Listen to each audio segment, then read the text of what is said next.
Au départ, on avait décidé de cacher un petit peu notre situation par honte. Et au bout de 2 mois, voyant que rien ne changeait, on a décidé de parler.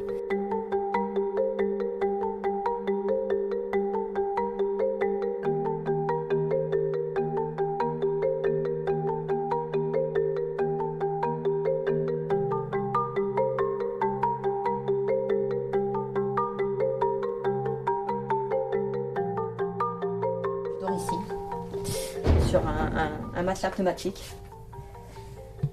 Et voilà, je suis dans ma salle 24 heures sur 24. Donc, comme vous pouvez l'imaginer, les nuits sont dures. On ressasse, on pense beaucoup et on ne décroche jamais. On s'est dit avec Mathéo, on va prendre cette décision d'habiter dans les locaux.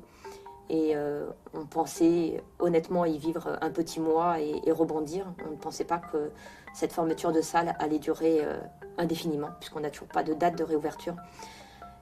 Et on se retrouve 2 mois et demi à être toujours dans ce vestiaire et avec une situation qui se dégrade de jour en jour. Le ministre de la Santé, Olivier Véran, répondra. Ouais, ils vont parler des salles de sport maintenant. Faut qu'on suive. C'est le département français suivi avec le plus de... C'était sur la salle, sur la maison. Si on choisissait la maison, il n'y avait plus de salle. Donc il n'y avait plus de salaire, donc on serait vraiment retrouvé à la rue cette fois. Donc on a décidé de s'installer à la salle. Et donc au début c'était compliqué de vivre dans le froid. On mettait 2-3 vestes sur nous pour dormir, tout ça, parce qu'on avait très froid. C'était compliqué de se dire aussi qu'on passe d'une maison, confort, tout ça, à une salle de sport. C'était compliqué de se le dire à soi aussi, de se dire que ça n'arrive pas qu'aux autres en fait. C'est difficile à vivre. J'ai ouvert cette salle de sport il y a maintenant 1 an. Premier confinement, je n'ai eu droit à aucune aide puisque je venais d'ouvrir. Deuxième confinement a été dramatique puisque j'avais déjà utilisé ce fonds de roulement sur le premier confinement.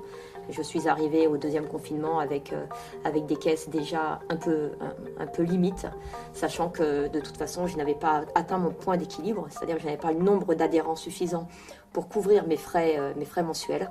Et ce qui est normal, hein, on pense à une petite année pour arriver à ce point d'équilibre. Mais avec ce premier et deuxième confinement qui se sont cumulés, j'arrive à une situation un petit peu dramatique avec des dépenses de 17 000 € mensuels.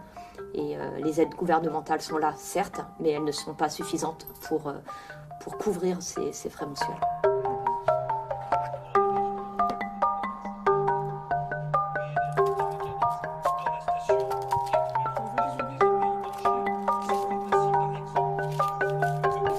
C'est tellement plus facile de se cacher.